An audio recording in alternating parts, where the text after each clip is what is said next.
What is going on, Babylonians? It's me, SongsOfRaze, and in today's video we're going to have a look at a spoiler-free, in-depth review of the game Evil West, talking about what worked out great, what didn't so much, and is it worth your time and money. We've got a heck of a lot to talk about, so let's get this ball rolling. But before we go any further, if you do enjoy the video, make sure to drop a like and subscribe on the video. It really does help the channel out and lets us know that you enjoy this type of content. And did you know only 19% of you currently watching are subscribed to the channel? It's completely free to do so, helps us out to be able to make more content like this, and keeps you up to date with all future content to come for the channel. But with all that out of the way, let's get right into it. So Evil West has you playing as the main protagonist Jesse Rentier, son of William Rentier, the director of the Rentier Institute. After losing his mother at an early age, Jesse was raised solely by his father into the hunting business and sees himself as a sword against the evil in the darkness and a shield for the innocent. While his actions are questionable at times from violence, his intentions for protecting his family and friends are pure, and his results speak for themselves. The gauntlet he wears on his right arm is powerful enough to destroy vampiric glamour and gives him the fighting edge he needs to take on the things that go bump in the night. Overall, Jesse is a decent protagonist in the game, but not necessarily a memorable one that you'll recall a year or two after completing the game. While I did enjoy moments of dialogue and how he was personified in some of the middle chapters, it does tend to quickly fall back into the trap of big man solves problems with violence, and if that doesn't work, he uses more violence until it works. Most interactables in the levels require punching things, including but not limited to chests and blockages, and this isn't necessarily a bad thing at times, as I did enjoy the animation behind punching chests and ripping them apart to get the goodies, having some real meat behind the impacts. It's his interaction with other characters where it tends to drop off though, as usually through missions you'll be travelling and fighting alone, which does hamper building relationships with any of the side characters. You rarely feel for any of them in cutscenes and don't have the time to change your feelings towards them through the use of side quests or dialogue outside of the main quest, as these features don't exist. I would have loved to see some more character development this way when playing, even if it was just to flesh out some more history between the Institute and the main character. As for the rest of the ensemble, we get Edgar Gravenor, a Civil War vet turned vampire slaying badass that helped to train Jesse in the art of hunting. Edgar is quickly established as a close friend and Jesse's partner, lending a hand in the tutorial missions and providing dialogue back and forth, showing the bond they possess from fighting side by side in the past. Edgar was also tasked by Jesse's father to train up for the next generation of hunters, putting them through their paces to prepare for the war ahead.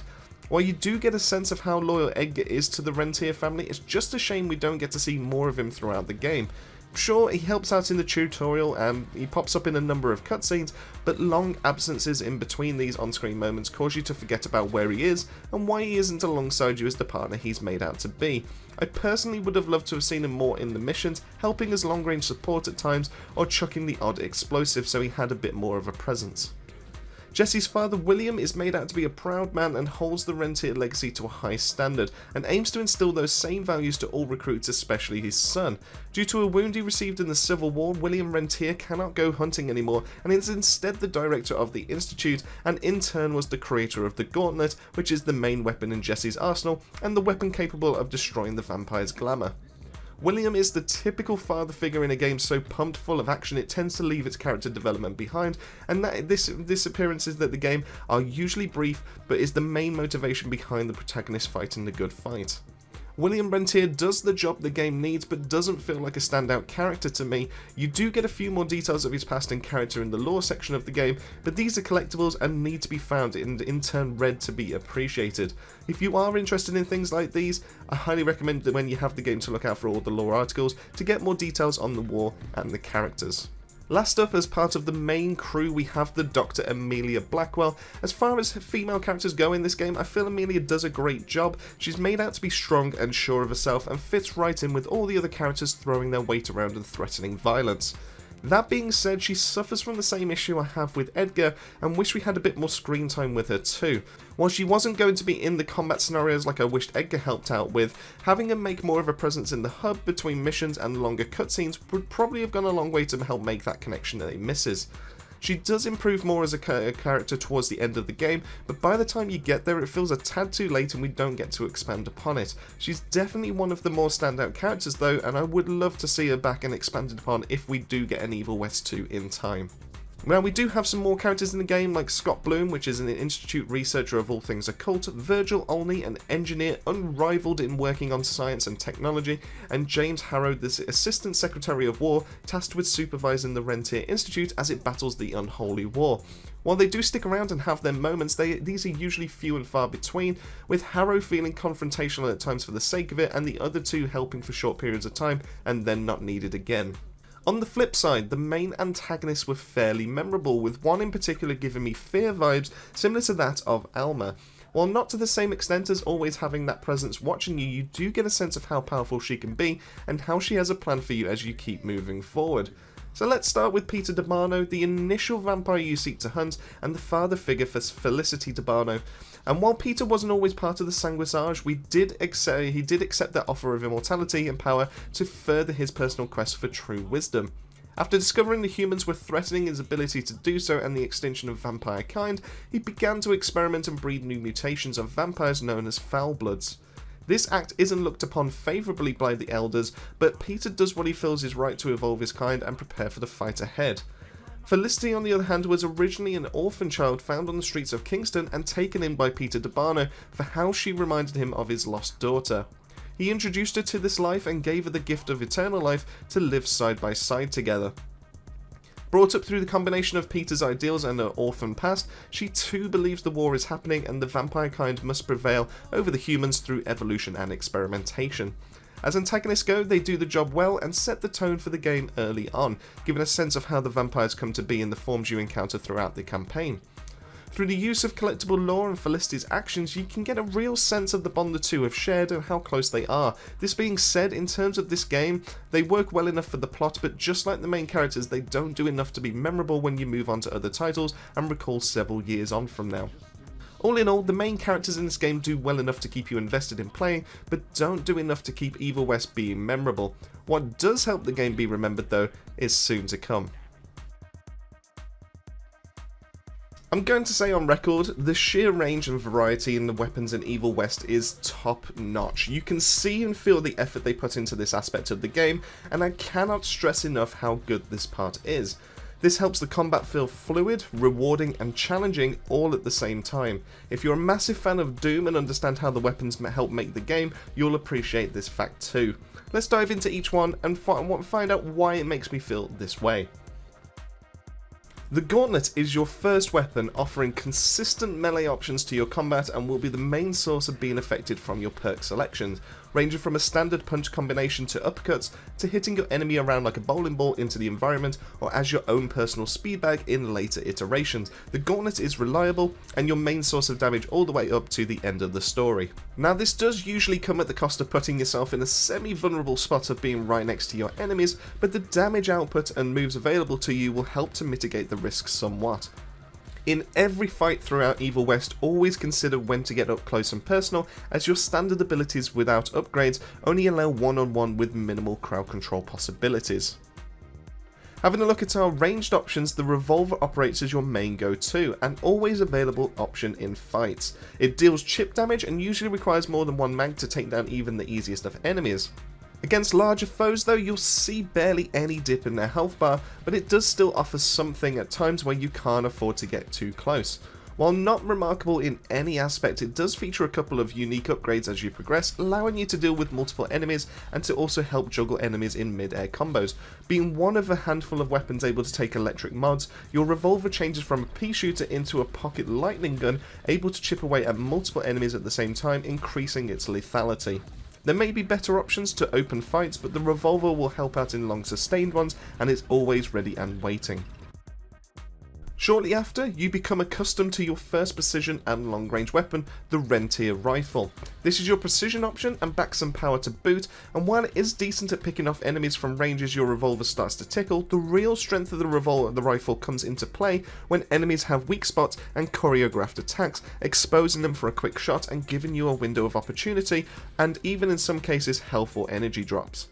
I find myself going back and forth on this one or the Expo, which we will be covering shortly, but the rifle's ease of use paired with its straight shooting make it perfect for what it's to be used for.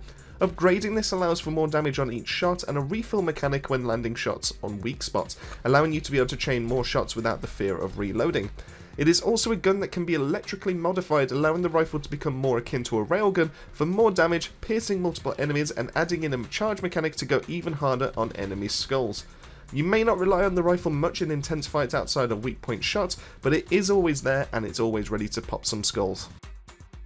So we've looked at some medium to long range options, so going the opposite end of the spectrum is one of my favourite guns in the whole game, the Rentier Boomstick. This sawn-off shotgun only has a capacity of one shot, but when it lands you'll know about it. Similar to the Gauntlet, I find the Boomstick has some nice impact on its shot and makes you feel powerful, especially with how quickly it dispatches enemies right in front of you, and that's before we even discuss the upgrades. The Boomstick is the first gun to introduce a cooldown system you'll learn to adapt to with some of the others on this list, stopping you from spamming to high heaven and obliterating everything in your way. The power behind the Boomstick is so much it can take out groups of smaller enemies in a single shot with little aiming and chunks down elites hard. This effect is even more so when upgrading the Boomstick, allowing you to get it back from cooldown 20% faster, but most notably firing a shot just as an enemy attacks doubles its damage, and once electrically charged allows even more damage through the use of charged anomalies summoned once fired, doing chip damage for a small amount of time after the initial shot. Needless to say, the Boomstick is easily one of the best guns to max out upgrade wise, and I recommend doing as quickly as you can. The next tool is easily one of the most powerful tools I've ever seen in any kind of game, almost like a back off button to the enemies no matter how big they are, and yes, this does work on bosses too. The Crippling Rod is just straight up busted as long as its charge is full, where one quick press of the button puts enemies into the electrocuted status effect, stunning them and allowing you to walk up and wail on them for a full E combo. Better yet, this doesn't just affect the one enemy, oh no, this affects all within a huge radius, meaning that when you beat up a defenseless leecher, while all the other enemies can do nothing about it until they come out of the animation. Technically, while there are 3 upgrades associated with this tool in the menu, only one will affect the rod itself, allowing the duration to last 20% longer. The other 2 are for your healing ability, so don't affect the rod itself, and was put there probably due to there being nowhere else to be able to go, and the fact that the rod does not need anywhere near 3 upgrades. I haven't even bought the 20% for my run through, and I've had no issues with duration, even better for how the E combos filled with the recharge bar even faster, so you don't have to wait long between uses. I would recommend you abuse the living hell out of this in your playthrough, you won't regret it. Next up we get the Destructive Scorcher Flamethrower, allowing you to melt through hordes and elites and even leave them there with a damage over time effect to dwindle their health while you use the rest of your arsenal.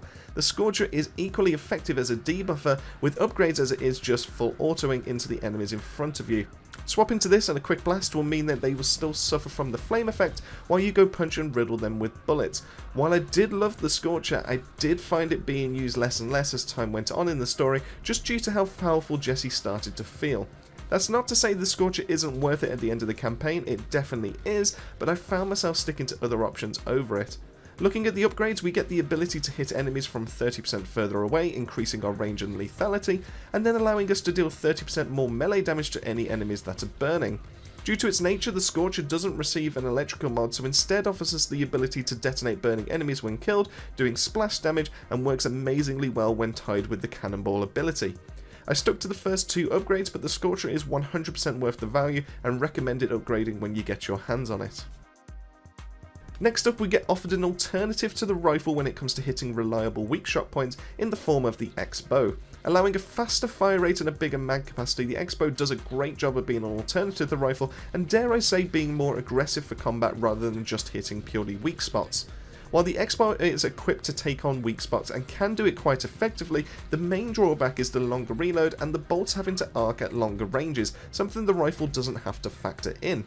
Personally, I found the X-Bow to be one of the weaker options in my arsenal, but not to a massive degree. I just preferred the rifle and its upgrades.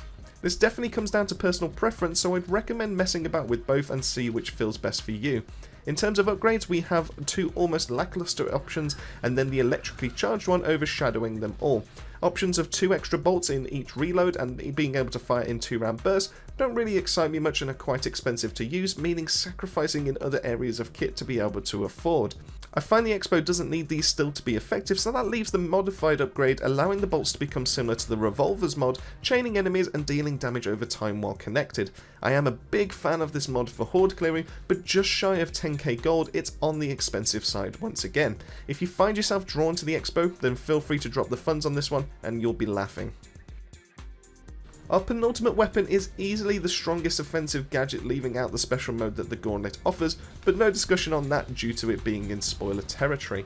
The explosive bundles are just fancy dynamite sticks that do big splash damage and big damage on all but the biggest of enemies. Hordes will disappear, giblets will go flying, and bosses will wonder what they just got hit by, and needless to say this is your main source of upgrading once you have it, and you'll miss it once it hits its cooldown. I always open a fight with these babies and it makes everything so much easier to deal with. The upgrades show us why this is the case, giving us sticky bundles, allowing us to manually detonate them when we need, or to stick to a small enemy to cannonball them into others and also detonate that way.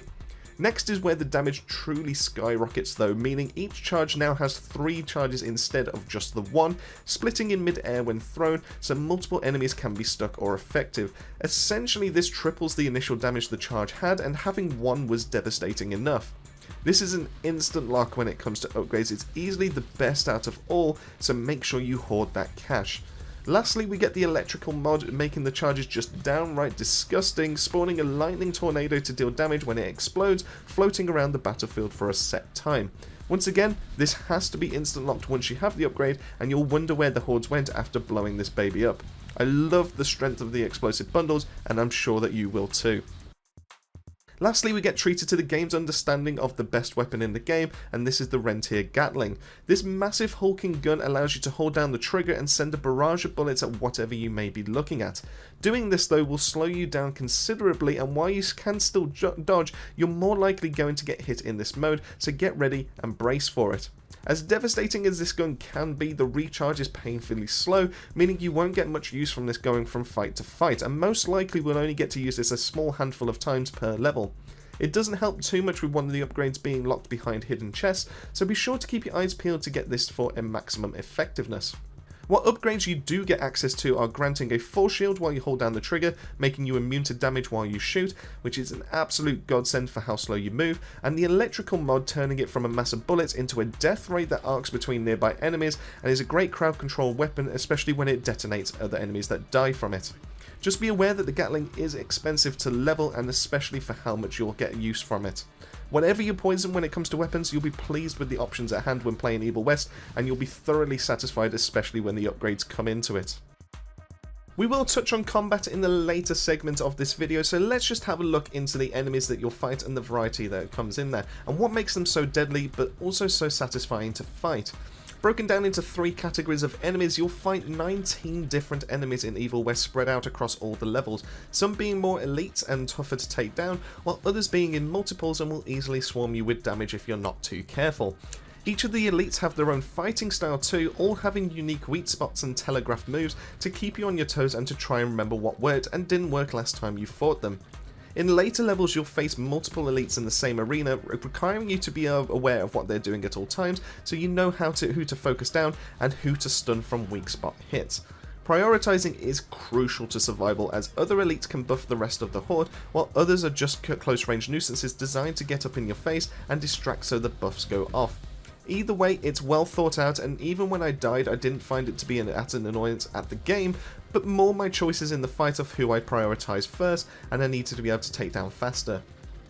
Looking at the design of some of the elites is stunning, and I highly praise the designers for producing something that fits the aesthetic and is also inspired by mythological creatures and still finds a way to feel original. The combination of some forms as well was really interesting to me, like the werewolf with the ability to throw spiderwebs to slow you down for follow-up hits.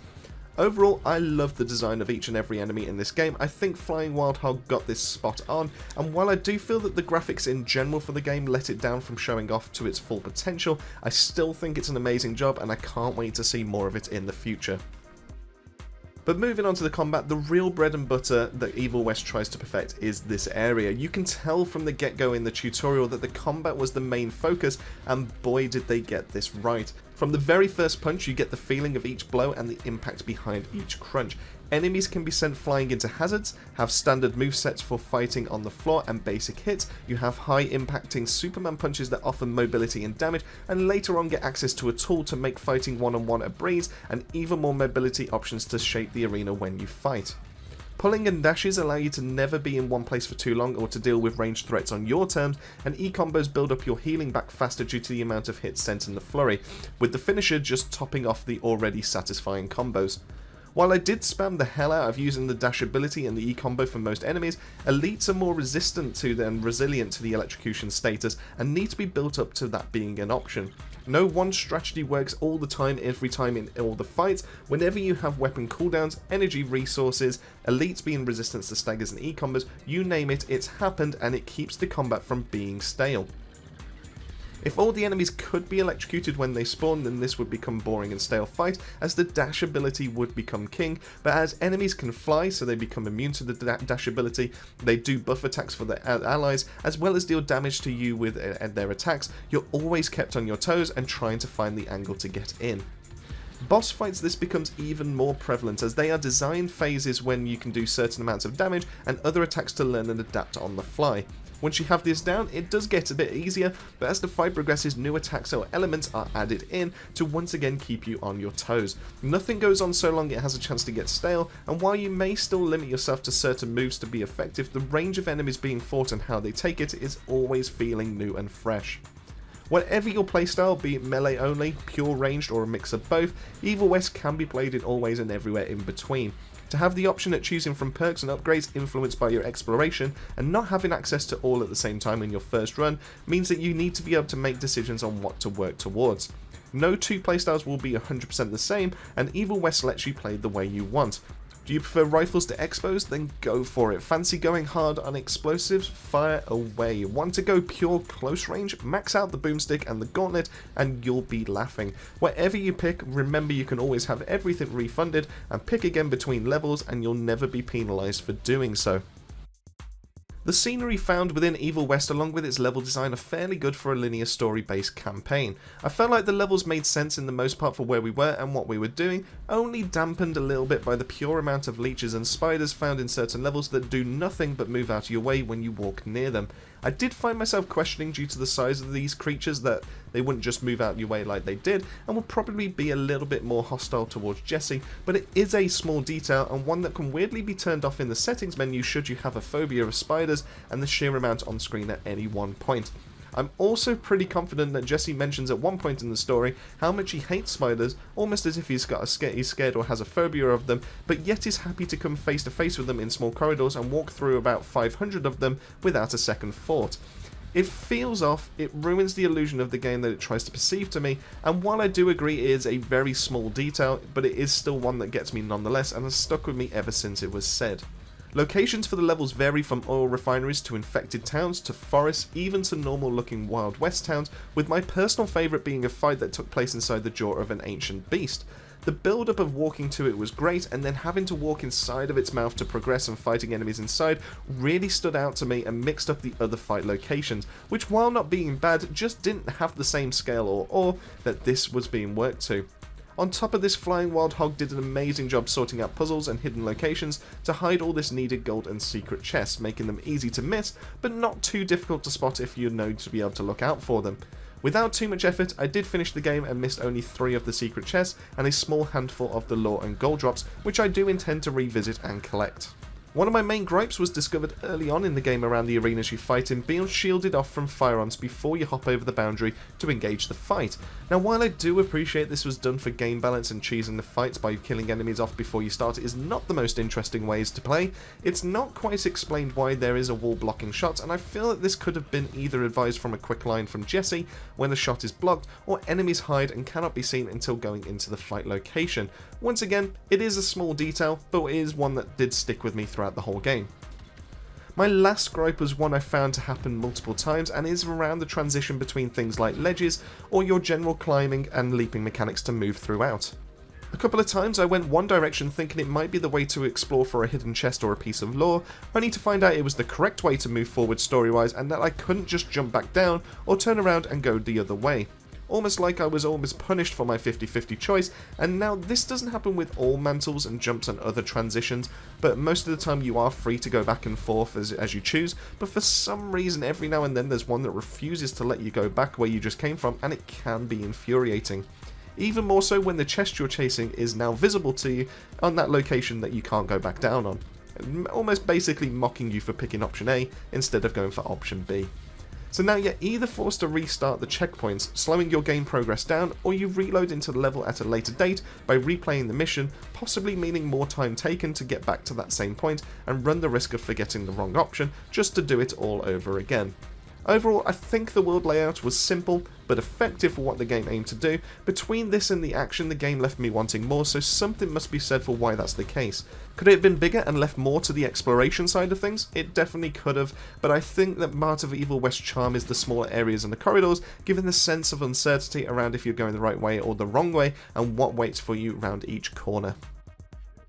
The entire game is spread over a total of 16 levels, each being full made levels with no loading screens while you run around until you move on to the next one. Each level holds secrets to find, ranging from gold for assisting upgrades to gear, unlockable cosmetics for Jesse, and even hidden powerful perks and upgrades for your guns. While I haven't found everything just yet, I did find the majority from exploration, combining this with me dying a fair few times, and you're looking at roughly around 10 hours of playtime to finish your first playthrough. And yes, I did just say first, because Evil West does feature a new Game Plus option, allowing you to start over on harder difficulties with all the unlocks you had from your completed run, and go back into the fray with your pre-upgraded items to look for those hidden collectibles you may have missed. Finding the collectibles is a bit of a task for finding all of them, but made much easier in the lore menu, showing what you may have missed lore, chest and gold wise, so you can drop back into a specific mission and replay that to try and locate it this time around. I find this to be more friendly than playing through the whole campaign again looking for one item that could just be anywhere. I much prefer to play the content I need to achieve it with and then enjoy the game at my leisure. It is a little bit sad to know that there aren't any other modes available to players once the story is done though, outside of New Game Plus. Something like a Horde mode, or similar to what Devil May Cry features with the Bloody Palace, allows us to be able to increase our difficulty and see where we can get to. This would increase the longevity of the title, and I would probably factor this into my valuation when it comes to the full game. If there's anything I wish the devs would take from this video, it would definitely be that. I would love to be able to see a sandbox I can go crazy in, so let's make it happen. All in all, Evil West is a great game, one I've thoroughly enjoyed spending my time in. It appeals to the Devil May Cry and Remnant from the Ashes player that's inside of me, loving gunplay and melee combat while also having a degree of difficulty to it, challenging me to get better at reading the scenarios and learning new ways to defeat enemies. It's not quite the degree of Souls-like games that it puts me off, it's found a happy balance in my opinion, and while I may forget about it in a year or two's time for not having the most memorable of characters or for its story, I'll always look back fondly on my time spent on it whenever I scroll past it on my Steam library and patiently wait for round 2. And there we go, that's our in-depth review of all things Evil West. Is it worth the £44 price tag on Steam in its current state? I'd be hard pressed to say yes, as maybe after about 15 to 20 hours I'll have done all I need with the game and wouldn't replay it until some new content drops. While I usually work towards a £1 per hour played logic, I would happily pay closer to 30 to 35 for this for the action and the combat alone. It is a great game, but just a touch expensive for what it currently is in my opinion, so all in all, I'd give it a solid 8 out of 10. And with all that out of the way, it just leaves me to say, keep yourself safe, keep yourselves well, and I'll see you all on that next video.